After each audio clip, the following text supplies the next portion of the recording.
गत 12 वर्षात वर्तमान आमदार रणजित पाटील यांनी पदवीधरांसाठी कोणतेही मोठे कार्य केले नाही। त्यामुळे पदवीधरांमध्ये मोठ्या प्रमाणात रोष पसरला आहे। त्या रोषाचा परिपाक म्हणून पाचही जिल्ह्यातील पदवीधरांचे मला अफाट जनसमर्थन लाभत असून त्याच्या विनंतीला मान देऊन आपण अपक्ष पदवीधर मतदारसंघाच्या निवडणुकीत उमेदवारी अर्ज दाखल केला आहे। त्याच्यावर होणाऱ्या अन्यायाला वाचा फोडण्यासाठी या निवडणुकीत आपण पूर्ण ताकदीने उतरलो असल्याची घोषणा अपक्ष उमेदवार श्याम जगमोहन प्रजापती यांनी श्रमिक पत्रकार भवन येथे आयोजित एका पत्रकार परिषदेत केली आहे। 12 वर्षामध्ये आपले पदवीधर आमदार माननीय रणजित पाटील होते। यांनी या 12 वर्षामध्ये पदवीधरांच्या कुठल्याही समस्यासाठी वाचा फोडला नाही किंवा त्यांच्यासाठी कुठलीही ठोस कार्य केले नाही। त्याकरिता मी जेव्हा पाचही जिल्ह्यामध्ये जेव्हा दौरे केले असं लक्षात आलं की पदवीधरांचा मोठा आक्रोश त्यांच्या विरुद्ध होता। कारण शिक्षण क्षेत्रातले असो, पदवीधर असो किंवा विद्यार्थी शिक्षण घेत असतात विद्यापीठात, त्यांचे कुठलेही प्रश्न त्यांनी सोडवले नाही। आणि विद्यार्थ्यांनी हे सांगितलं की आता आम्हाला सक्षम नेतृत्वाची गरज आहे।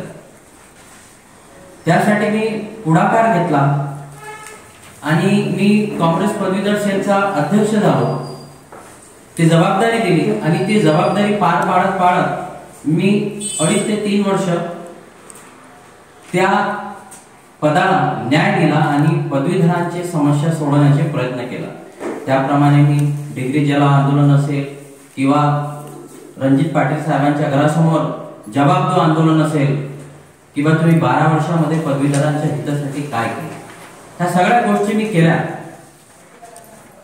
आता मी काल काँग्रेस पदाच्या अध्यक्ष पदावरून राजीनामा दिला। काँग्रेस पदवीधर सेलच्या अध्यक्ष पदाचा राजीनामा दिला। यासाठी राजीनामा दिला कारण आपण बघितलं आहे की काँग्रेसने एका बाहेरून आलेल्या उमेदवाराला उमेदवारी दिली। काँग्रेसमध्ये एवढे सक्षम नेतृत्व असणारे लोक, त्यामध्ये डॉक्टर सुनील देशमुख आहे, चिमोटे साहेब आहे, सुधीर ढोणे होते, भैया मेटकर होते, जे सिनेट सदस्य सुद्धा आहे आणि मी सुद्धा होतो। परंतु काँग्रेसची सीट सुटली असताना, काँग्रेस पक्षाला सीट सुटली असताना काँग्रेसच्या एखाद्याही कार्यकर्त्याला त्यांनी उमेदवारी दिली नाही, बाहेरून एका माणसाला उमेदवारी दिली।